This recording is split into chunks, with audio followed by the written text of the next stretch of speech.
नमस्कार दोस्तों, मैं हूं पीयूष जवेरी और आज हम सीखेंगे इंग्लिश ग्रामर। और इसमें टॉपिक है हाउ मैनी और हाउ मच का प्रयोग। दोस्तों, एक समान दिखने वाले और एक समान अर्थ वाले दो शब्द हाउ मैनी और हाउ मच के बीच में जो छोटा सा फ़र्क है, अगर इस फ़र्क को अगर समझ लेते हैं तो हाउ मैनी और हाउ मच समझने में बहुत ही आसान हो जाएगा।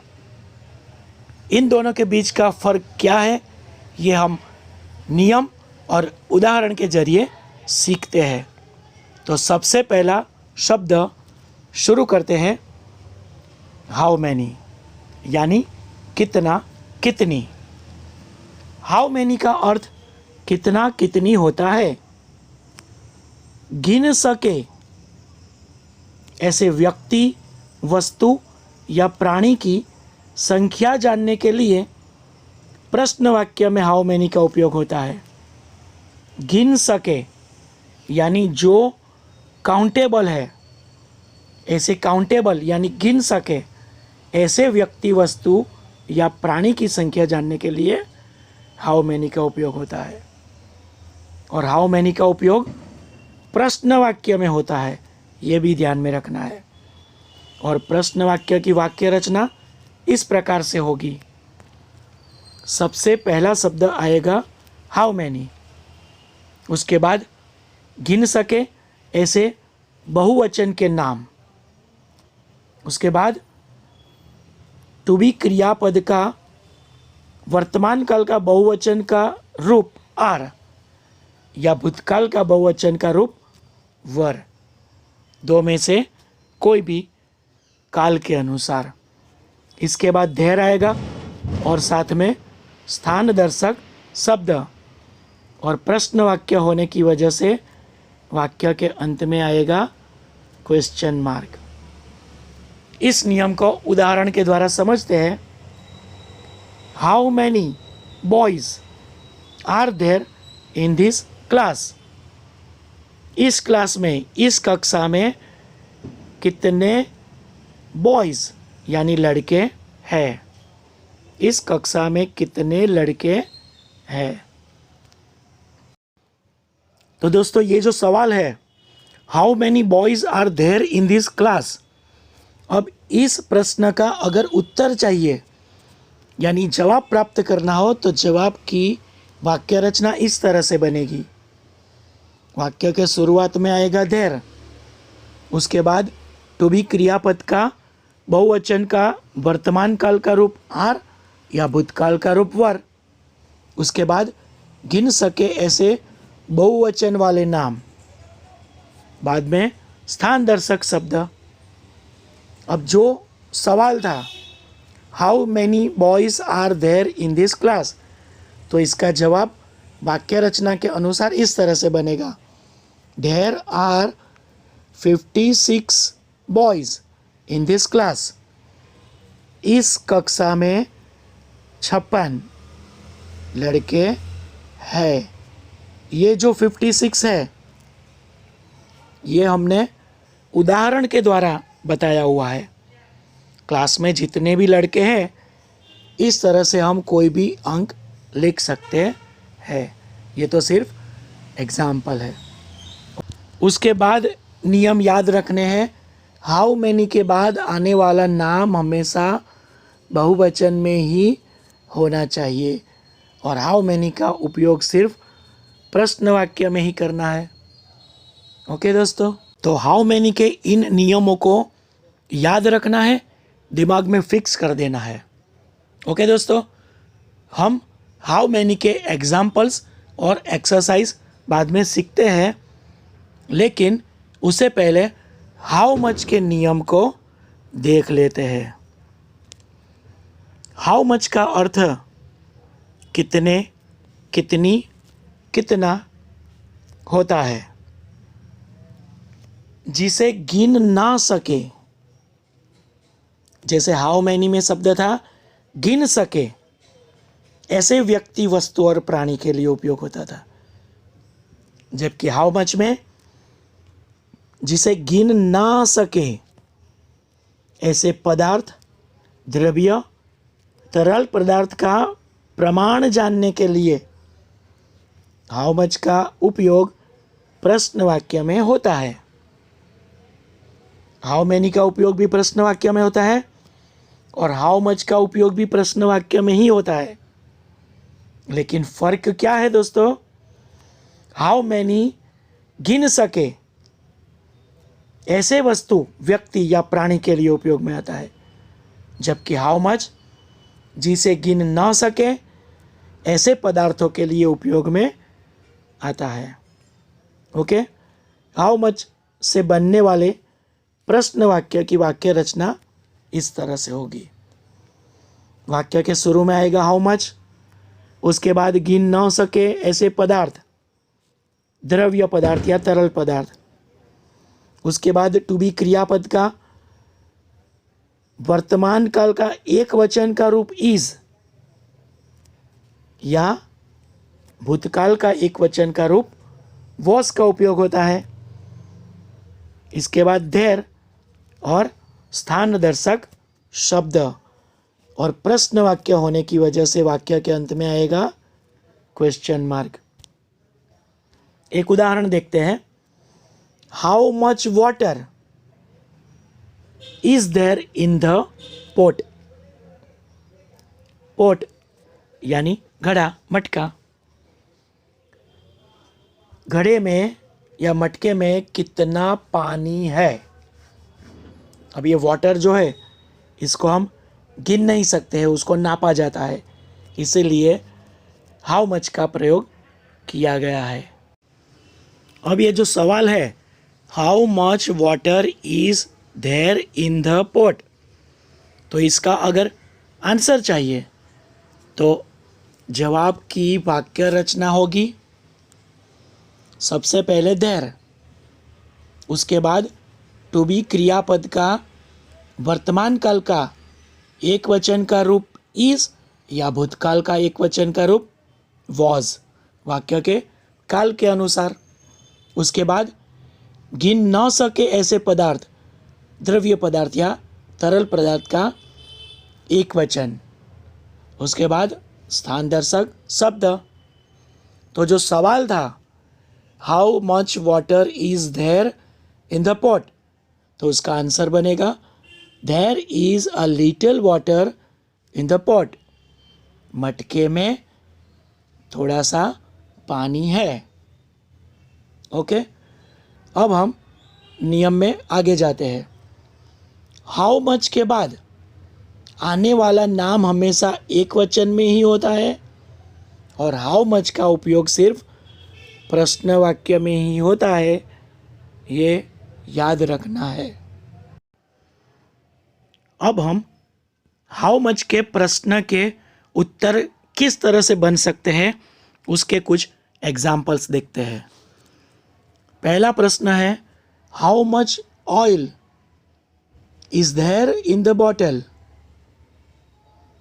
बॉटल में कितना तेल है? ऑयल को गिन नहीं सकते हैं, उसको नापा जाता है, इसीलिए हाउ मच का उपयोग है। How much oil is there in the bottle. Bottle में कितना तेल है? ब्रैकेट में शब्द लिखा हुआ है इनफ, तो हमें हाउ मच के बदले इनफ शब्द का उपयोग करना है, तो बनेगा इनफ ऑयल। अब जो प्रश्न में इज देयर है लेकिन उत्तर में हो जाएगा देयर इज, तो जवाब बनेगा there is how much oil, इसके बदले इनफ ऑयल, तो there is enough oil in the bottle, तो वही रहेगा। तो पूरा वाक्य बनेगा there is enough oil in the bottle. और एक सवाल देखते हैं।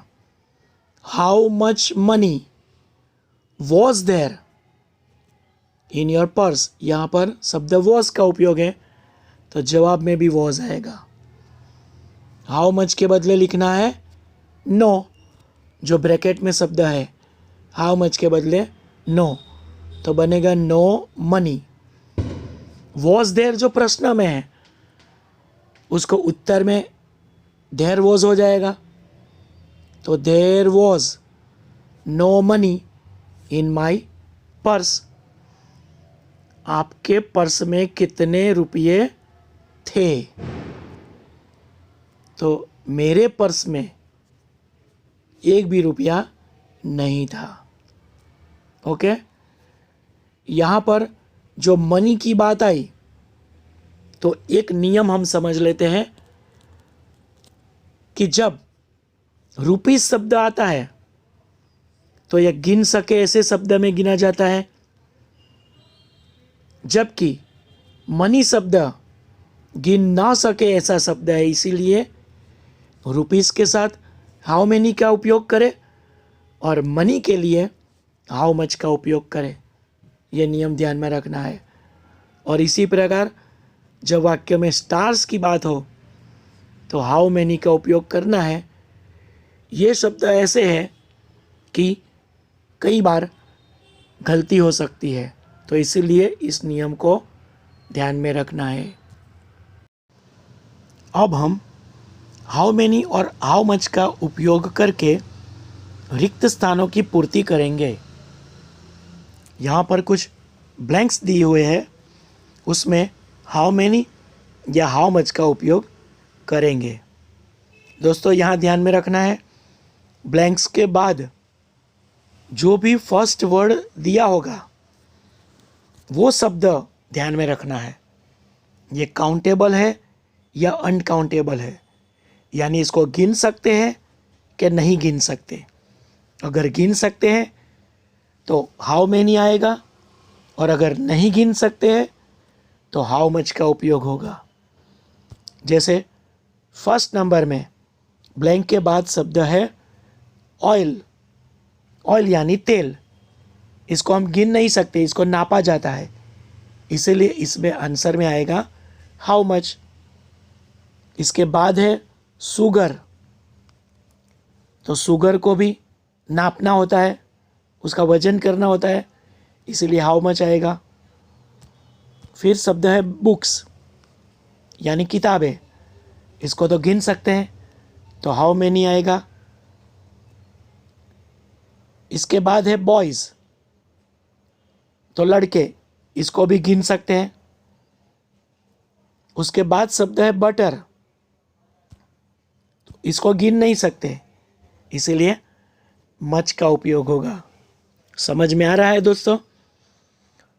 पूरे वाक्य अगर हम जवाब के साथ समझे तो फर्स्ट नंबर में जवाब होगा how much oil do you use every month. हर महीने आप कितने तेल का उपयोग करते हो? How much oil. इसी प्रकार how much sugar do you want, आपको कितनी चीनी या कितनी शक्कर चाहिए।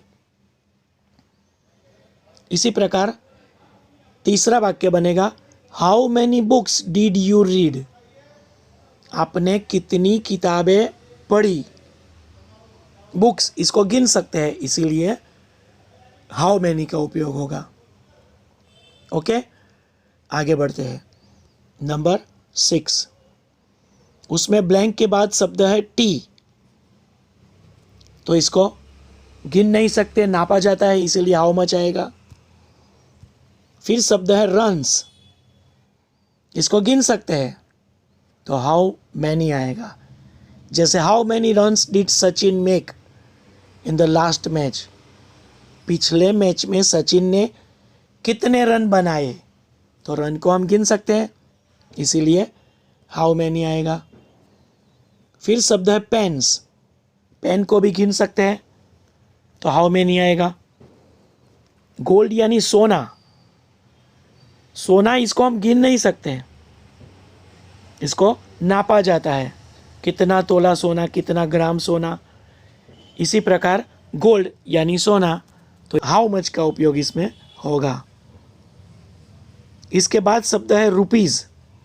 दोस्तों पहले मैंने जैसे मनी और रुपीज़ ये दोनों का उपयोग किस तरह से होता है ये समझाया था, तो रुपीज़ के लिए आएगा हाउ मैनी।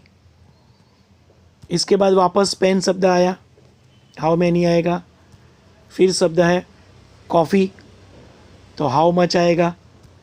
फिर शब्द है फ्रेंड्स, दोस्तों को हम गिन सकते हैं। How many friends do you have, आपके कितने दोस्त हैं, तो दोस्तों को गिन सकते हैं। बर्थडे पार्टी में कितने दोस्त आए, कितने दोस्तों को इनवाइट किया, ये सब हम गिन सकते हैं। तो इसीलिए फ्रेंड्स के लिए हाउ मैनी से प्रश्न पूछा जाएगा। बैंगल्स, बैंगल्स को हम गिन सकते हैं। How many bangles has she worn, उसने कितनी चूड़ियाँ पहनी है। उसके बाद शब्द है घी, तो इसको गिन नहीं सकते, इसीलिए हाउ मच का उपयोग आता है। और कुछ एग्जाम्पल्स देखते हैं।